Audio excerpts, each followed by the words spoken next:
Hi, tutor bosses. If you know me, then you know that I exited my tutoring business last year with a sale of multiple six figures. After I quit pharmacy, I was building that business for 8 full years. And so I'd learned so many lessons along the way.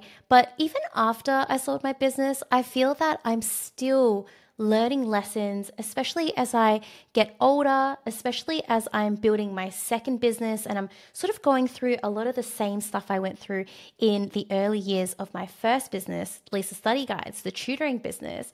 It's really helping me reflect and come to realizations that I hadn't made at that point in time when I first actually went through the business journey. So in today's video, I want to share with you 13 lessons I've learned after that multiple six-figure exit. And if you're a tutoring business owner, I would love for you to subscribe to this channel if you'd like to hear more about my experiences, more on my advice to help you start and scale your business as well. All right, let's go into this first lesson. What people don't realize about business is that building a business is hard, but it's always going to be hard as you scale. It doesn't actually get any easier. I always say that a business grows as much as the CEO grows, or as much as the founder, you as the leader grows, because it's all about how much of that challenge are you willing to take on? Because as your business scales, your problems actually become more complex and they become harder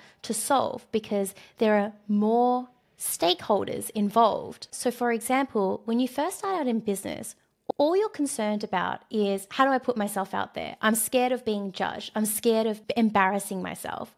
But then once you actually start gaining traction and you start getting customers, maybe even start developing a team underneath you, you start needing to deal with other responsibilities and other challenges. For example, am I actually going to make enough money so that I can afford to pay my tutors? I really don't want to do this, but I think it's time that I actually sit down with the tutor and let them go because this is no longer a good fit for the business. So initially, things are hard because they're more revolving around yourself and your mindset and getting over the mountain that is you. Whereas later on, as you overcome those challenges, you meet new challenges where now your decision making actually impacts other people and also the customers as well. And as you scale, that impact gets bigger and bigger and bigger. And so if you are somebody who's interested in being an entrepreneur, you don't choose entrepreneurship because you think it's easy.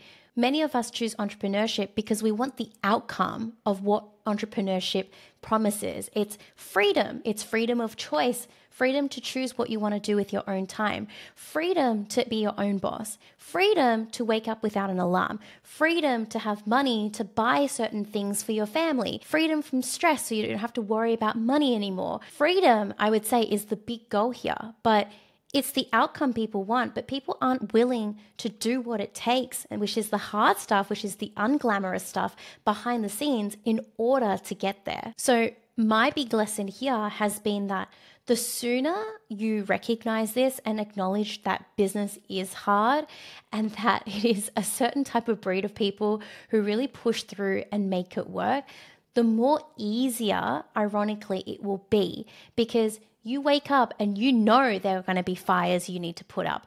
You wake up each day and you know that you're going to get an onslaught of emails and about all the things that you're going to need to fix. But if you are prepared for that, then I think you'll be more resilient so that you can continue to build your business into the next levels. Speaking of levels, I've actually just created the 7-figure tutoring growth assessment. So it's a quiz to help you understand which stage you're at in your tutoring business journey, as well as the biggest mistakes people make at each stage or each phase of that business, and what you need to be focusing on instead. So I encourage you to go and do that quiz because it's going to give you more clarity on what it is you need to be doing right now in your current phase in business. The second lesson I've learned is to do the most important task first thing in the day.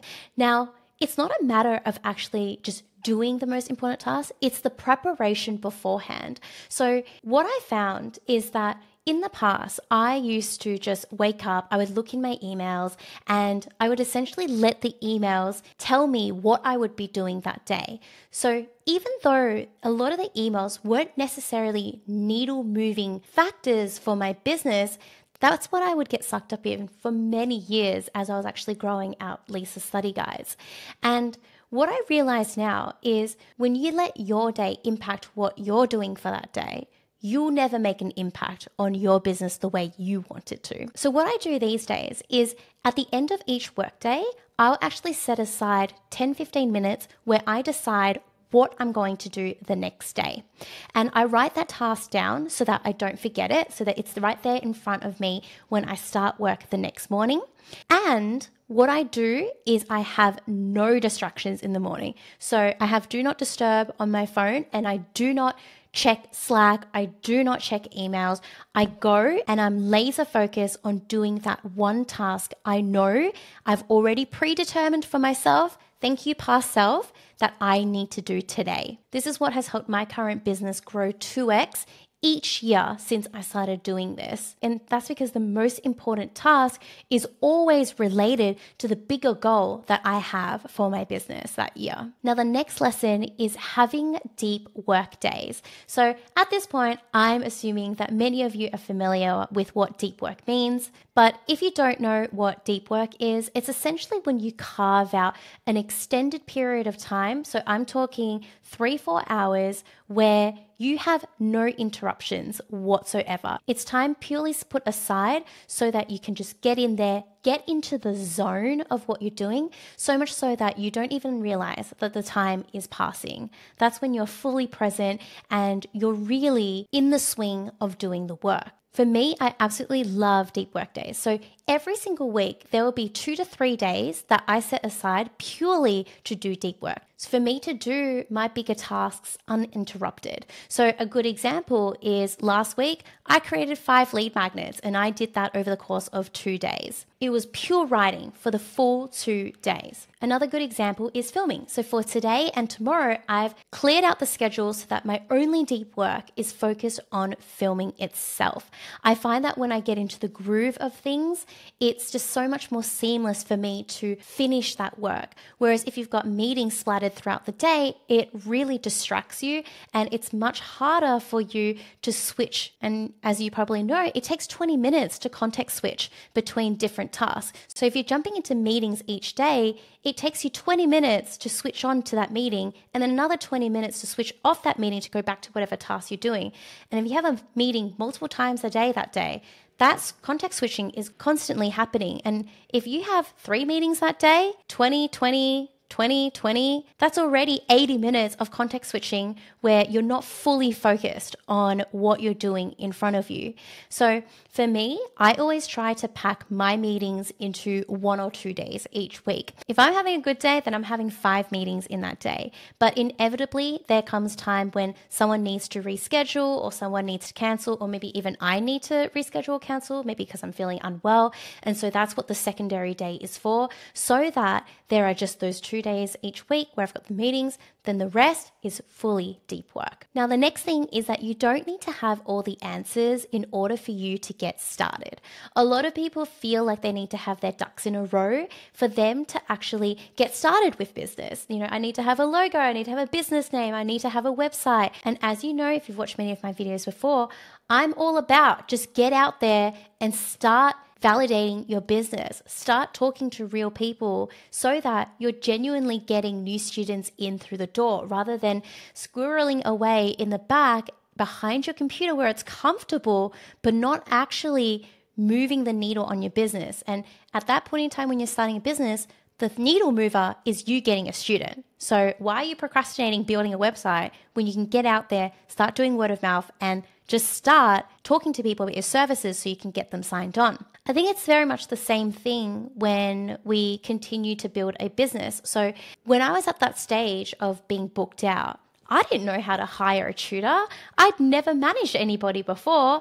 I had no idea what it meant to be a manager. I didn't even know anything about onboarding, about performance plans, about recruiting. Like, I had none of that experience. But I think sometimes when you go in a little bit more naively and you don't have all the answers, but you kind of just jump in and you figure it out as you go, that's how a lot of us actually learn best. So in a way, I feel like because we're in the information era, it's amazing in the sense that there's so much information out there on how to start and how to scale a business. But I think the problem is that in watching and in consuming, that is all just building knowledge, but it's not actually building experience. It's not actually getting out there and doing the work, which is going to teach you more than anything any video ever could. And so I know it's ironic because I'm filming this video for you, but be aware of when you're just being a consumer, and be aware of when you're starting to fall into that trap of, oh, I'm trying to do all of my research so that I'm prepared. Yes, having some research and doing some legwork is important, but know when it's enough and know when it's time for you to just get out there and start doing the work, because the real life experience is truly the best teacher of all. The next lesson is hire, test, fire. So when we go to hire people, you may have heard of the mantra, hire slow, fire fast. And the concept around that is you want to hire slow because you want to take your time in finding the right person for the role that you're advertising. You don't just want to, call up Mary, your best friend, just because she says that she's interested in working for you and just go, okay, yeah, let's fit you into this role and let's just jam you in there and make it work. You genuinely want to take your time to find a good fit for that role, whether it be through experience, whether it be the cultural fit, whether it be their attitude, because onboarding someone onto a team and training them honestly takes up a lot of time. And so you want to make sure that the person that you're bringing on board, that time that you're investing in them, it's about the risk. I mean, by finding the right person in the role, you reduce the risk of them being a bad fit for the role, and you increase your chances of them sticking around with you for longer, which makes them an even better return on investment. Now, if they aren't a good fit, then the idea is that you fire fast. So if you recognize it within the first 3 months, then let them go.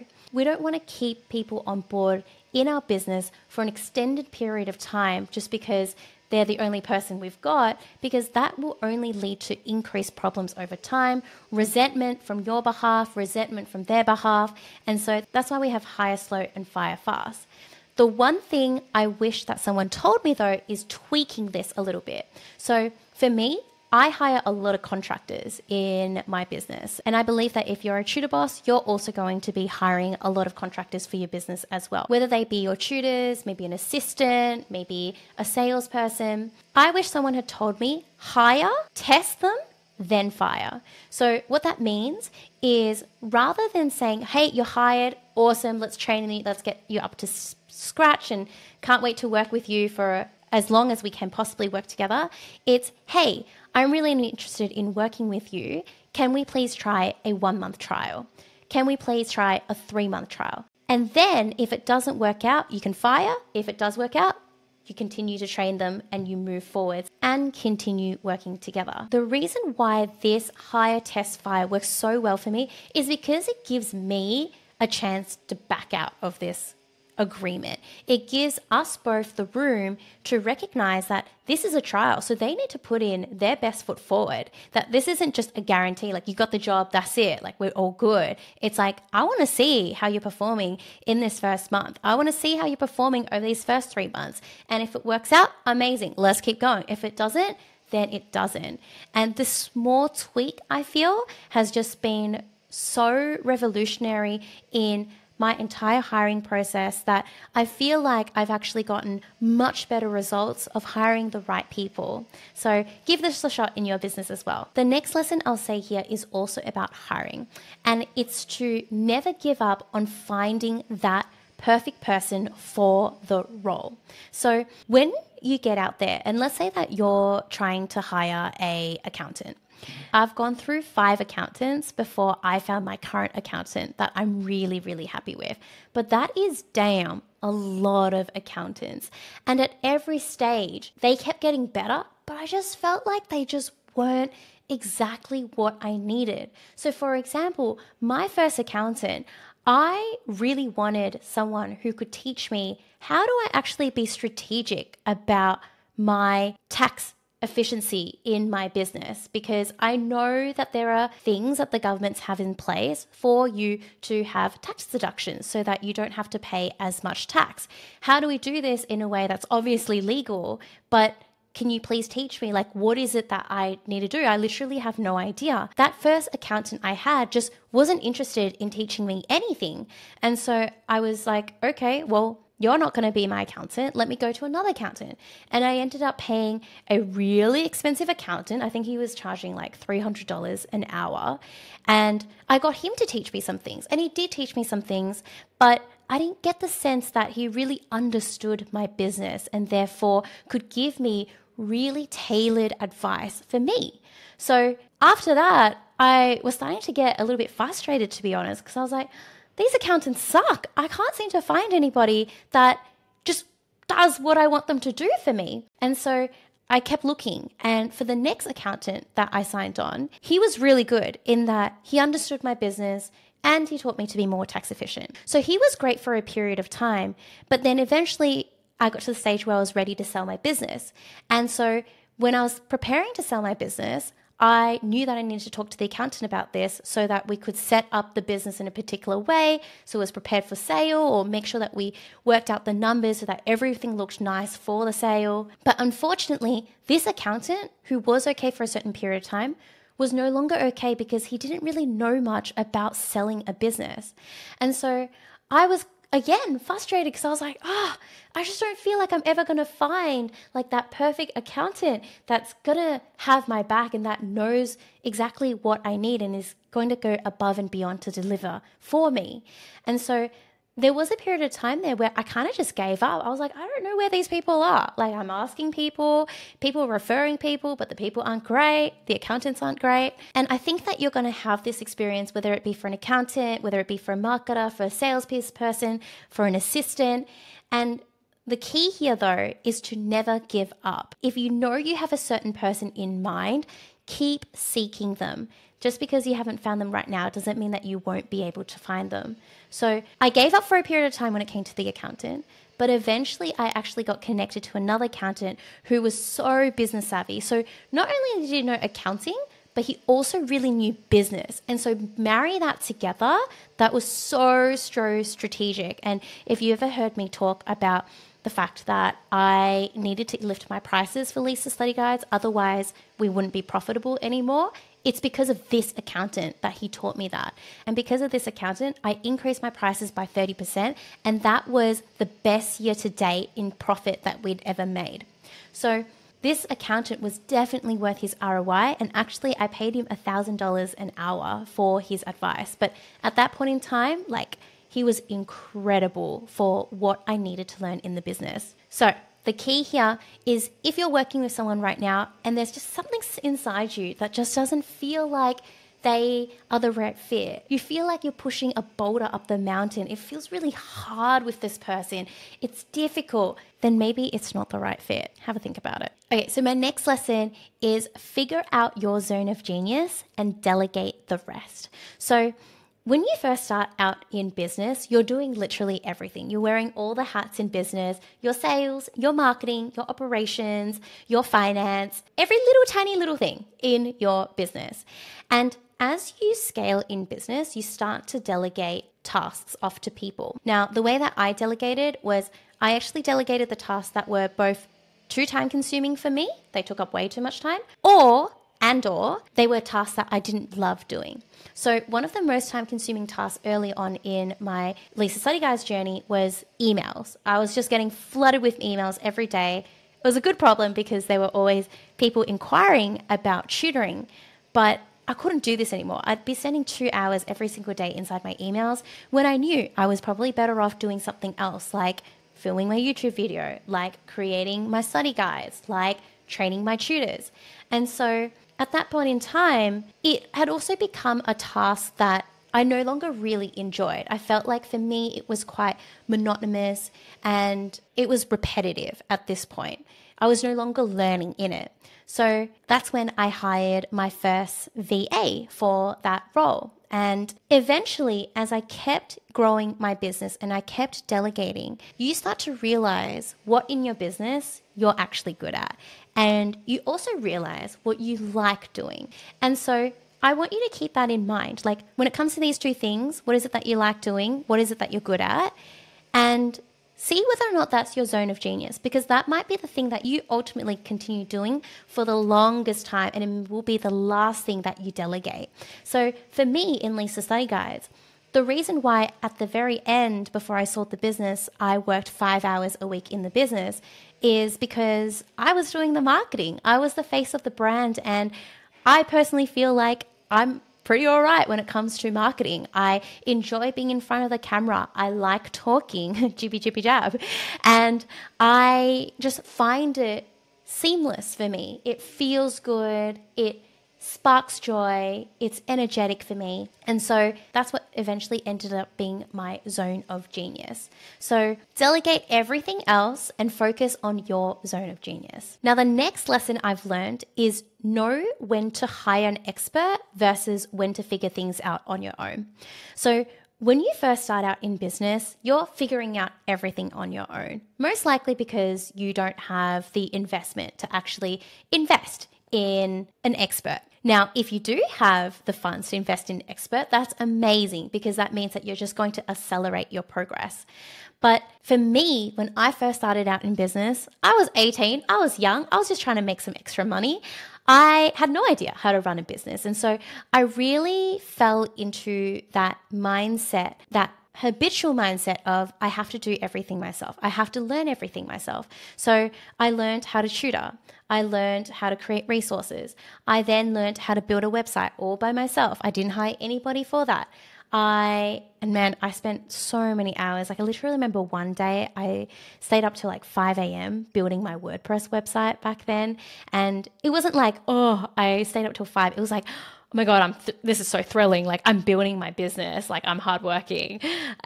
So yeah, I built my website and, I wrote up all my blogs myself. I did all the customer service for new inquiries.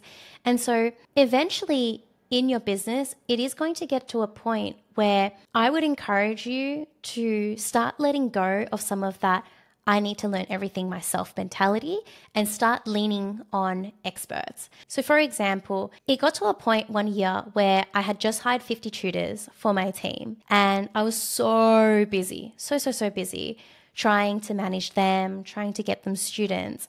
And at that same time, I was trying to rebuild my website as well because it was starting to feel a little bit out of date. I wanted to refresh the branding. I wanted to refresh the services that we had on there, the blogs, so much of it. And so I was trying to push through all of this and everything just wasn't being done well. And I remember the switch that I made, which was I'm going to hire somebody to do my website for me. And that person was actually Josh, who is now my lifelong partner. So cute story, but that's for another time. So Josh came in to my business and he actually helped me recreate the entire website.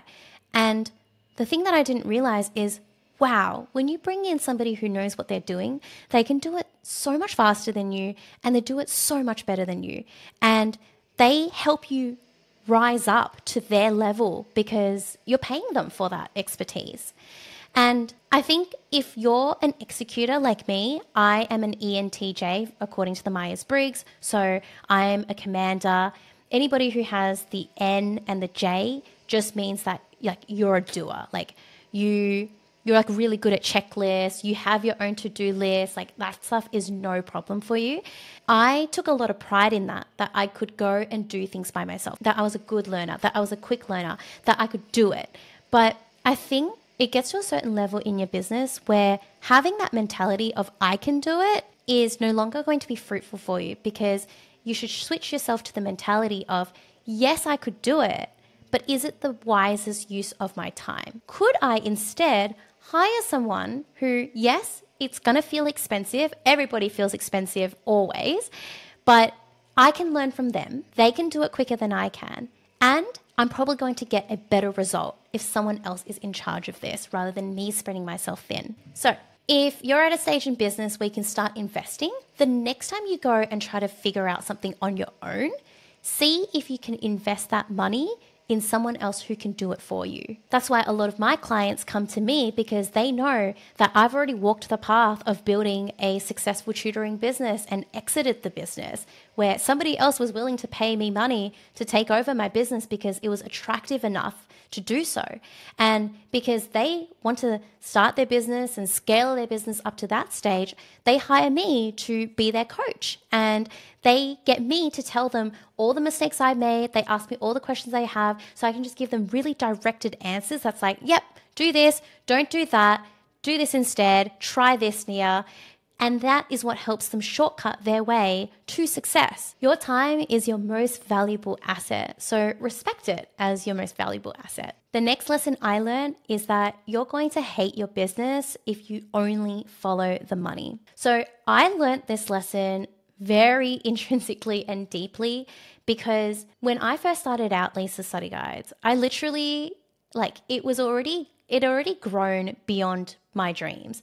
My dream for myself was sincerely just so that I could tutor full time, and that's it really.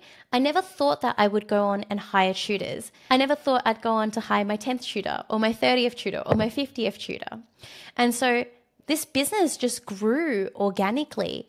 And because I didn't really have a clear vision for it, and because my ego was so big, I just wanted the business to continue scaling. And I just wanted to make more money because I wanted to show off to people and share with people how much money I was making. I was like really successful as an entrepreneur, blah, blah, blah, blah. And so it was all about, okay, how much revenue can we bring in? It was all about how much revenue can we actually make this year? And there wasn't this internal driver, this internal mission of, I really want to impact 1,000 students this year, or I really want to help 100 students get into their dream university course.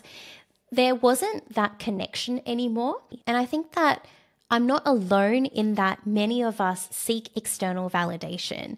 And especially in my 20s, I was all about like the image, like what do people think of me? How many awards have I gotten? Oh, everyone, I did a TEDx talk, like look at me. And so what I connected my sense of self-worth to was, how big was the business? How much revenue was the business making? How successful was it? And so when I kept trying to push for more revenue, I think you make different types of decisions. You don't make decisions from the heart that feel good. You make decisions purely on the numbers. And part of that is good for the business and business sustainability, but it's also not healthy for you as a founder and as a leader. I think that eventually, because I was just obsessing over, okay, like let's get in more students, let's get in more tutors, let's, sell more things.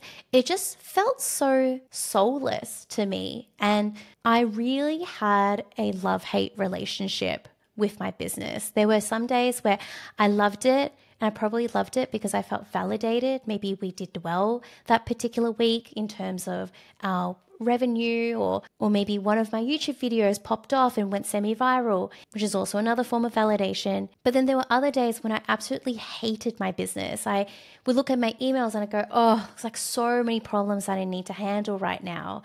Or, oh, this other page on the website broke again. We need to fix it. Like, this is not what I want to be doing right now. So my lesson to you here is, please have a internal driver that's beyond just the money itself. I think that's ultimately what's going to help you build a business that you actually like, even though business is hard. Like we mentioned, like you're not always going to have good days every single day. Like there are going to be days where it's really going to push you and make you just question yourself and why you're here.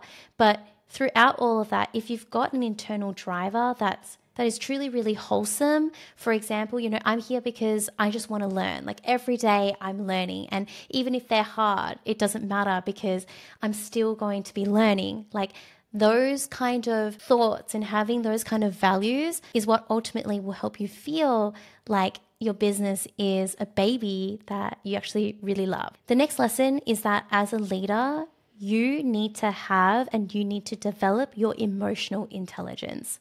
So as your business grows, yes, you're working with customers, parents and students, but eventually you're working with a team. You're working with your tutors, you're working with an internal team of people, your marketer, your sales, your operator, etc. And ultimately, as your business grows, the less you actually do the day-to-day tasks and the more that you actually manage people. And it's all about your connections with other people. And I think this was hard for me because I was younger, so I hadn't matured as much, but I'm really realizing now in my 30s how powerful it is to have a skill set in understanding people, in being empathetic, in understanding how to communicate with people in a way that is kind, but is still direct and is still respectful. Essentially, nobody wants to follow a leader if you're just going to be authoritative and you're not somebody that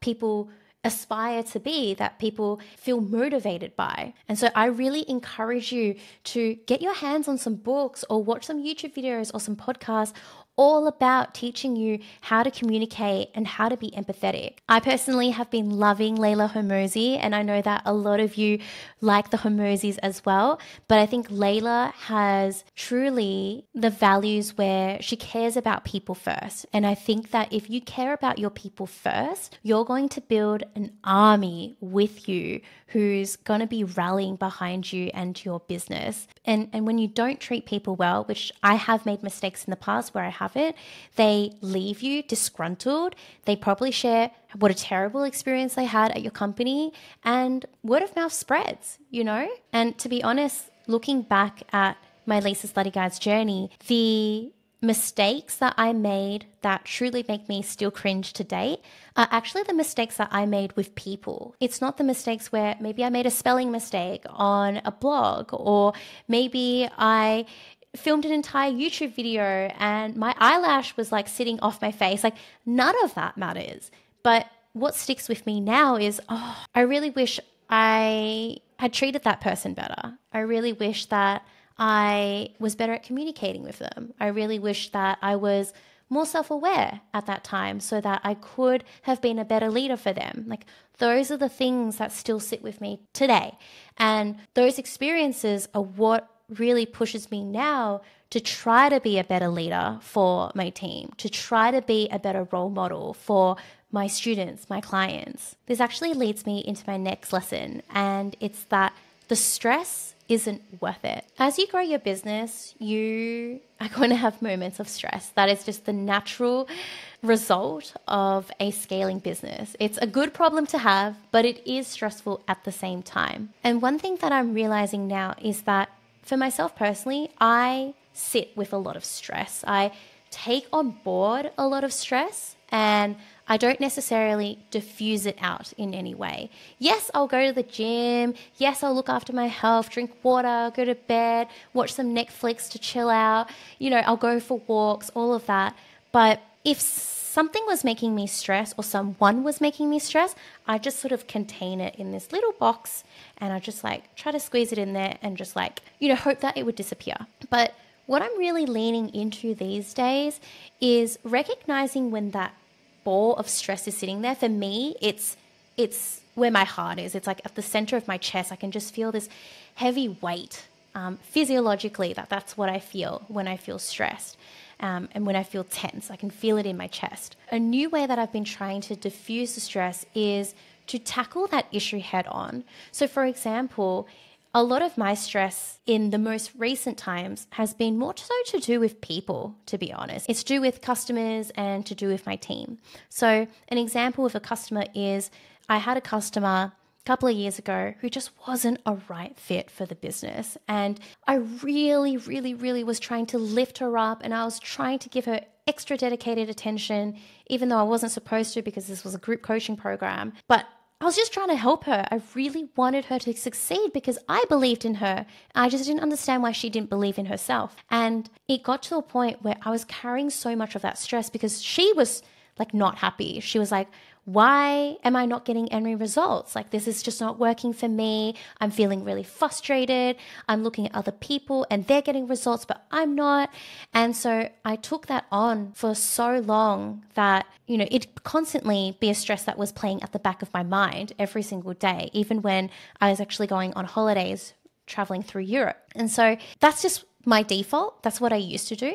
Whereas I flipped the switch now, and what I did was actually had a conversation with her, and I said, hey, like, this is a difficult conversation. It's not a fun conversation to have, but I just wanted to be really honest with you and share with you how I'm feeling at the moment. And by having that conversation, we were able to get onto the same page, and she actually realized that she didn't think that this was the right program for her. She didn't feel like at that point in time of her life that it was what she really needed. And so we actually agreed to part ways. And I'm so glad that we came to that resolution together. And we're only able to come to that resolution together because I was able to talk it through with her and not just accept the stress, but go, how can I collaborate with this person so that we can move through this together? Because if you're feeling stressed about someone, they can probably feel it too. And the reason why I say that the stress isn't worth it is because remember, when you started your business, you wanted a better life for yourself. You probably don't want to be feeling burnt out like you did with your 9 to 5.